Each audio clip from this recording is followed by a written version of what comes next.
ओम श्री गणेशाय नमः। हर हर महादेव।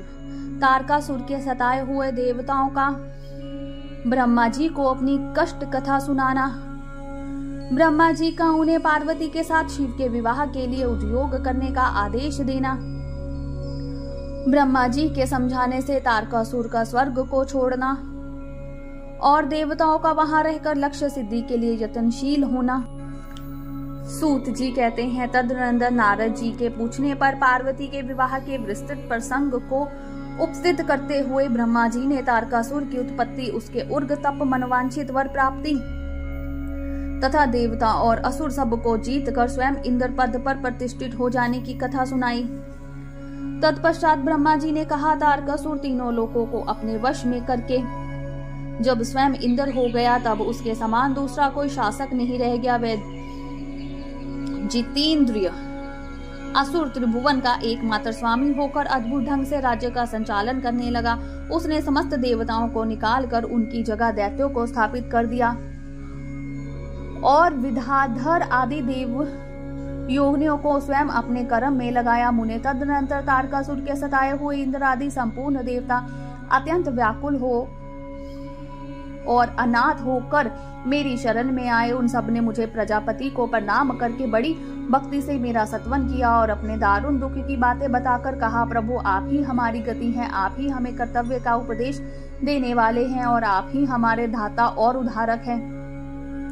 हम सब देवता तारकासुर नामक अग्नि में जलकर अत्यंत व्याकुल हो रहे हैं। जैसे सेना सनिपात रोगों में प्रबल औषधि भी निर्बल हो जाती हैं, उसी प्रकार उस असुर ने हमारी सभी क्रूर उपायों को बलहीन बना दिया है। भगवान विष्णु के सुदर्शन चक्कर पर ही हमारी विजय की आशा अवलंबित रहती है, परंतु वह भी उसके कंठ पर कुंठित हो गया। उसके गले में पड़कर वह ऐसा प्रतीत होने लगा था मानो उस असुर को फूल की माला पहनाई गई हो। मुने देवताओं का यह कथन सुनकर मैंने उन सब से समयोचित बात कही। देवताओं, मेरे ही वरदान से दैत्य तारकासुर इतना बढ़ गया है, अतः मेरे हाथों ही उसका वध होना उचित नहीं।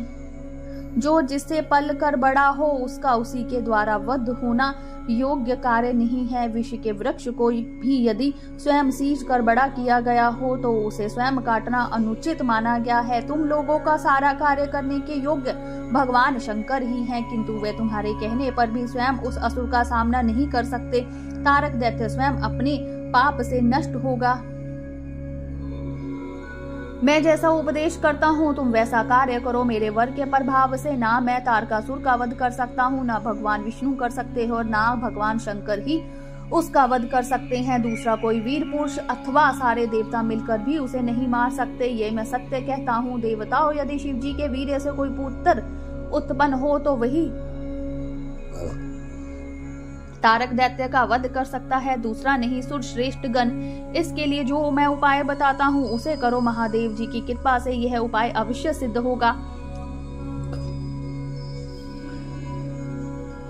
पूर्व काल में जिस दक्ष कन्या सती ने दक्ष के यज्ञ में अपने शरीर को त्याग दिया था, वही इस समय हिमालय पत्नी मेनका के गर्भ से उत्पन्न हुई है। वह बात तुम्हें भी विदित ही है। महादेव जी की उस कन्या का पानी कर ग्रहण अवश्य करेंगे। तथापि देवताओं, तुम स्वयं भी इसके लिए प्रयत्न करो। तुम अपने यत्न से ऐसा उद्योग करो जिससे मेना कुमारी पार्वती में भगवान शंकर अपने वीर्य का आदान कर सके।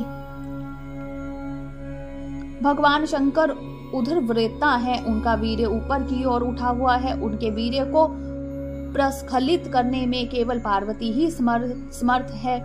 दूसरी कोई अबला अपनी शक्ति से ऐसा नहीं कर सकती। गिरी राज की पुत्री वह पार्वती इस समय युवावस्था में प्रवेश कर चुकी है और हिमालय पर तपस्या में लगे हुए महादेव जी की प्रतिदिन सेवा करती है। अपने पिता हिमावन के कहने से काली शिवा अपनी 2 सखियों के साथ ध्यान परायण परमेश्वर शिव की साग्रह सेवा करती है।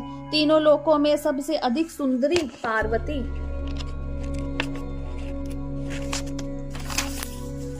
शिव के सामने रहकर प्रतिदिन उनकी पूजा करती है। तथापि वे ध्यान मगन महेश्वर मन से ही ध्यानहीन स्थिति में नहीं आते, अर्थात ध्यान भंग करके पार्वती की ओर देखने का विचार भी मन में नहीं लाते।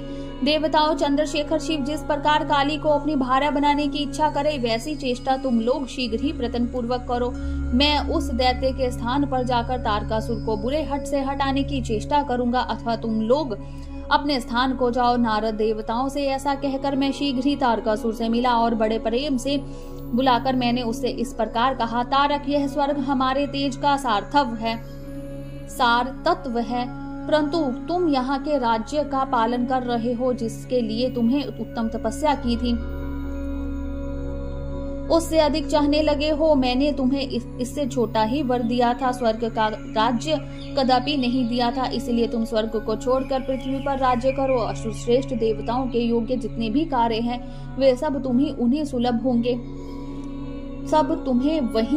होंगे, इसमें अन्यथा विचार करने की आवश्यकता नहीं है। ऐसा कहकर उस तारक को समझाने के बाद मैं शिवा और शिव का स्मरण करके वहां से अदृश्य हो गया। तारकासुर भी स्वर्ग को छोड़कर पृथ्वी पर आ गया और शोणितपुर में रहकर वह राज्य करने लगा। फिर सब देवता भी मेरी बात सुनकर मुझे प्रणाम करके इंद्र के साथ प्रसन्नता पूर्वक बड़ी सावधानी के साथ इंद्रलोक में गए। वहां जाकर परस्पर मिलकर आपस में सलाह करके वे सब देवता इंद्र से प्रेम पूर्वक बोले, भगवान शिव की शिवा में जैसे भी काम मूलक रुचि हो, वैसा ब्रह्मा जी का बताया हुआ सारा प्रयत्न आपको करना चाहिए। इस प्रकार देवराज इंद्र से संपूर्ण वृतांत निवेदन करके वे देवता प्रसन्नता पूर्वक सब और अपने अपने स्थान को चले गए। बोलिए शंकर भगवान की जय, उमापति महादेव की जय, हर हर महादेव।